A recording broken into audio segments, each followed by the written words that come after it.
तो सभी भाइयों के लिए एक बहुत बड़ा खुशखबरी आ चुका है। राजस्थान चतुर्थ श्रेणी में 50,000 प्लस वैकेंसी आ चुकी है। इसके लिए क्या सब योग्यता होने वाले हैं, क्या इसका सिलेबस बदल गया है, क्या अदर स्टेट वाले इस फॉर्म को भर सकते हैं, पूरी जानकारी को हम इस वीडियो के माध्यम से आप लोगों को बताने वाले हैं। सबसे पहले आप इस वीडियो क्लिप को ध्यान से देखिए। रोजगार भी अंकित सर वाले और एक ये गुरुजी अपने तो अच्छा कार्य करें कि कोचिंग संस्थानों का प्रचार या दुष्प्रचार। मैं देख रहा था कि मैंने कहा बाहर के राज्य वाले अपने इतना फायदा उठा रहे हैं, इसमें आ रहे हैं, कह रहे हैं आप इसमें फॉर्म भरी दो, इसमें और कुछ होगा ही नहीं। तो राजस्थान मुर्गा पकड़ सीखे, क्या मुर्गिया का अंडा निकाल सी बैठा भाई। जब बाहर वाले सारे के सारे आ जाएंगे तो आपका तो फिर यही रह गया। एक बार राजस्थान जीके थे 50 करोड़, मैं कह रहा हूँ बाहर वालों को तो कुछ छोड़ेंगे ही नहीं। बाहर वाले पकड़ो, अपने घर पर रहो, मुर्गे पकड़ो बैठे, अंडों की गणना करो, रात को सो जाओ। बाहर वालों को क्यों दे फायदा, हम है कि नहीं? बिल्कुल सही है। गणित भी दे दिया, कंप्यूटर दे दिया, करंट दे दिया, साइंस दे दी, भारत की राजस्थान की पॉलिटी दे दी, इतिहास कला संस्कृति भूगोल दे दिया, हिंदी दे दी, अंग्रेजी दे दी, तो ध्यान कलेक्टर बना दो भाई। जब सारी चीजें ही पढ़वानी है तो कलेक्टर बनवा दो इनको। अरे इसमें सबसे बड़ी बात तो ये हिंदी पूरी की पूरी दे रखी है, पूरी की पूरी हिंदी। चलो दे दी 30 अंकों की हिंदी, अब कट जाएगी, ये भी कट जाए। अंग्रेजी देखो, अंग्रेजी हिंदी कटे ना कटे, हिंदी फिर भी टापर पढ़ ले। अपने वाले विद्यार्थियों की समस्या अंग्रेजी की।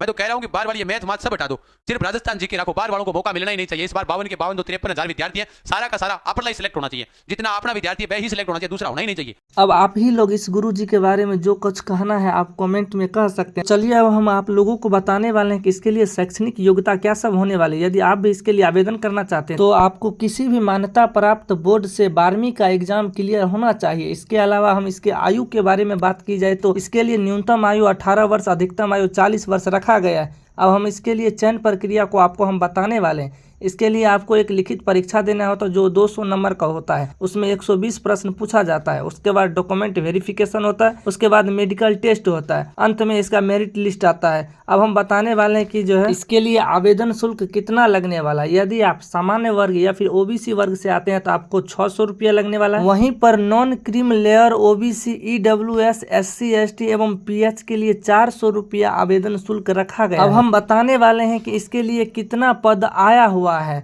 गैर अनुसूचित क्षेत्र में 46,931 पद, वहीं पर अनुसूचित क्षेत्र में 5522 पद दिया गया है। हम आप लोगों को बताने वाले हैं कि आप इसके लिए आवेदन कैसे कर सकते हैं। सबसे पहले आप लोगों को RSSB के आधिकारिक वेबसाइट पर जाना होता है। वहां पर जो है राजस्थान ग्रुप डी वैकेंसी 2025 के लिए लिंक पर क्लिक करना होता है। जैसे ही आप लिंक पर क्लिक करते हैं तो आपके सामने नया पेज खुलता है। वहां पर आवेदन फॉर्म खुलता है। उस आवेदन फॉर्म को आपको फिलअप करना होता है। जब आप सही आवेदन फॉर्म को फिलअप कर देते हैं फिर आप डॉक्यूमेंट को अपलोड कीजिए। उसके बाद आपको आवेदन शुल्क ऑनलाइन माध्यम से जमा करना होता है और अंत में आपको जो है उसका रसीद निकाल लेना होता है ताकि कभी भी उसका जरूरत पड़े तो आप उसका उपयोग कर सकते हैं। अब हम इसके महत्वपूर्ण तिथि को आपको बताने वाले हैं। इसके लिए ऑनलाइन आवेदन की तिथि 21 मार्च 2025 से है। वहीं पर ऑनलाइन आवेदन की अंतिम तिथि 19 अप्रैल 2025 तक रखा गया है। इसके लिए एडमिट कार्ड और परीक्षा तिथि जो है अभी तक घोषित नहीं हुआ है।